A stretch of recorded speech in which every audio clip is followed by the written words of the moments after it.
Salut à toutes et à tous, j'espère que vous allez bien. On se retrouve aujourd'hui dans cette nouvelle vidéo et aujourd'hui voilà, je vais vous présenter comment paramétrer votre boutique Shopify lorsque vous voulez faire du dropshipping. Donc sans plus attendre, je vous reprends tout de suite sur mon écran pour vous montrer voilà les paramètres qu'il faut mettre en place, comment il faut gérer vos options de formulaire, tout ça, je vais tout vous montrer dans cette vidéo. On passe sur mon écran maintenant. Donc voilà, on se retrouve maintenant sur une boutique voilà que j'ai créée, c'est la boutique d'un client pour qui je l'ai créée. Donc on se retrouve tout de suite sur cette boutique. Donc là vous êtes sur la page d'accueil, voilà. Pour aller dans les paramètres c'est très simple, vous allez ici en bas à gauche, vous cliquez dans Settings, et là vous allez arriver face à toute une série de paramètres que vous pouvez régler comme vous le souhaitez. Donc tout d'abord, voilà, on va aller voir dans Général. Général, vous pouvez changer le nom de votre boutique, vous pouvez changer l'adresse email qui correspond à cette boutique, vous pouvez changer les numéros, les adresses, tout ça. Donc là, vous rentrez voilà tous les paramètres de votre business, ça, il n'y a pas de souci. Si vous êtes en dropshipping, il n'y a pas de souci, il n'y a aucun souci avec ça. Vous rentrez votre adresse, vous rentrez de là où vous le faites, ça posera absolument aucun problème. Donc après là dans Standard and Format, vous allez pouvoir laisser GMT plus 1 à Paris, donc ça si vous êtes à l'heure française, hein, évidemment si vous êtes à une heure américaine ou quoi, vous mettez le fuseau horaire qui correspond. Pareil pour les unités de système, donc là vous laissez mètre parce que voilà, le mètre ça va être, enfin métrique système c'est le système européen, donc si vous êtes dans une autre zone géographique pardon, qui utilise l'imperial system, je sais pas trop à quoi ça correspond honnêtement, vous mettez imperial system, mais là voilà, on reste en metric system. Pareil pour les kilos, donc après sinon vous pouvez le mettre en grammes, mais moi je préfère en kilos personnellement, ça parle plus aux clients au premier abord.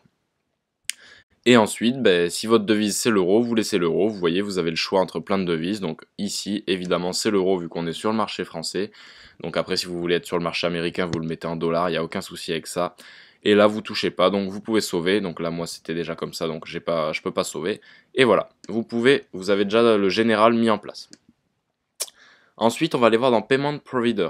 Alors, Payment Provider, ça va être quoi? Ça va être tous les moyens de paiement que vous allez accepter. Donc, vous pouvez rentrer un compte PayPal, Donc voilà, ça, vous le rentrez juste en faisant Edit ici, Activate. Bon, moi, vu que j'en ai déjà un activé, il y a marqué Deactivate, mais sinon, vous avez Activate, vous activez, vous mettez vos identifiants et c'est bon. Et pareil pour Stripe, vous pouvez activer, sélectionner la méthode de paiement, donc Stripe, et vous rentrez votre compte Stripe que vous avez ouvert au préalable. Donc ça, voilà, les acceptations de paiement, ça se passe comme ça. Après, je vous conseille vraiment de tout laisser comme ça. Alternative payment, ça vous laissez ça comme ça.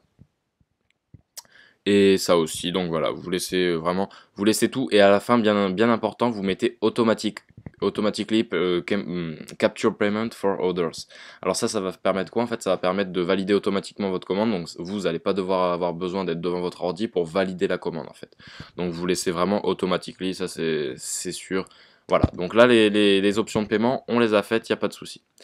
Ensuite, dans le checkout, alors là, je vais vous conseiller ici de cocher Accounts are disabled parce que ça veut dire en gros que les clients pour acheter ne vont pas avoir besoin de créer de compte. Donc ça facilite le processus d'achat et c'est toujours mieux pour les commandes.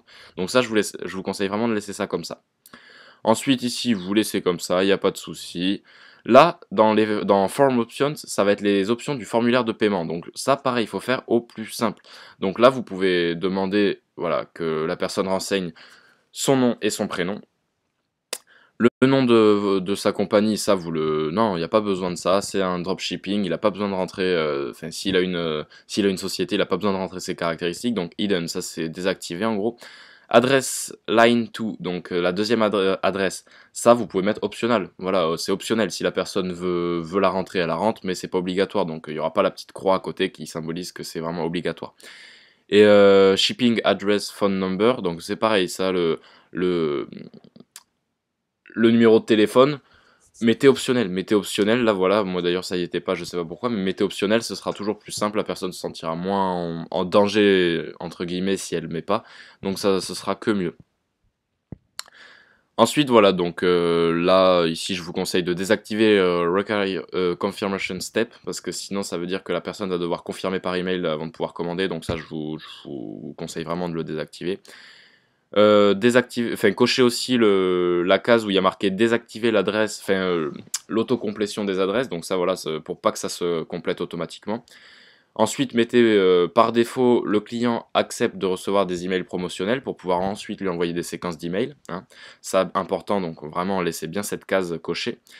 Ici, je vous conseille de ne pas modifier parce que si vous mettez, si vous mettez ça, voilà, vous avez ici un risque de fraude élevé. Enfin, en gros, c'est si la personne revient sur votre site, elle aura toutes ces infos qui ont été enregistrées et ça, c'est pas forcément très bien. Donc, je vous conseille de ne pas le faire, ça. Donc, de laisser Do Not Automatically, etc. Ensuite, vous laissez comme ça, il n'y a pas de souci.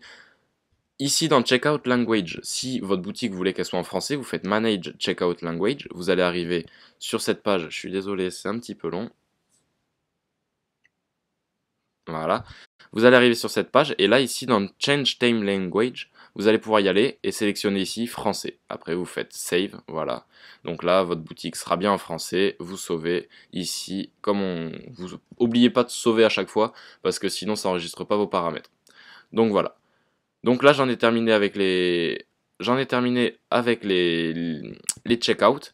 Donc ensuite, dans Shipping, c'est là où vous allez pouvoir paramétrer tous vos frais d'envoi. Donc moi, je vous conseille de pas mettre éventuellement d'international. Hein. Vous pouvez l'enlever, le international, si vous êtes en dropshipping et que vous travaillez sur le marché francophone. Enfin, français plutôt. Ensuite, voilà, vous pouvez mettre... là, c'est une boutique, on expédie des bouteilles de vin, donc forcément, ça coûte cher un peu parce qu'il y a du poids. Et donc forcément on a mis des frais d'envoi. Mais vous en dropshipping, c'est AliExpress qui s'occupe de tout, c'est dérisoire les frais d'expédition, donc je vous conseille vraiment de mettre 0. Donc ça vous faites Edit ici, il n'y a pas de souci, vous arrivez là, voilà, vous pouvez vous cliquez ici sur Edit, et là vous mettez par exemple si vous voulez 0 € et vous sauvez. Et voilà, c'est fait, vous avez vos paramètres d'expédition qui sont enregistrés. Donc je vous conseille voilà, de mettre des frais gratuitement, comme ça vous permettra aussi de jouer là-dessus dans vos publicités, de mettre voilà, les frais d'envoi sont gratuits pendant un petit moment. Taxes ici, voilà, vous mettez All Tax are Included, c'est TTC en gros, c'est les prix TTC, donc ça vraiment vous le modifiez pas, vous touchez à rien après ici.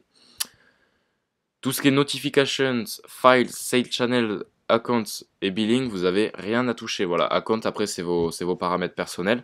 Donc là vous pouvez voir les différents plans, vous pouvez voir enfin, plein de choses, mais là voilà, après vous avez rien à toucher. Donc là voilà, quand vous en êtes arrivé là, à cette étape, votre boutique est en place, votre boutique est paramétrée, vous êtes prêt à faire du dropshipping, à importer vos produits sur votre boutique grâce à Oberlo et à faire de la publicité pour amener du trafic vers votre boutique pour avoir des commandes récurrentes. Donc voilà, maintenant que vous avez une boutique bien en place, vous n'avez plus qu'à passer à l'action. Je vous dis à la prochaine pour une nouvelle vidéo, j'espère que ça vous aura plu. Bye bye.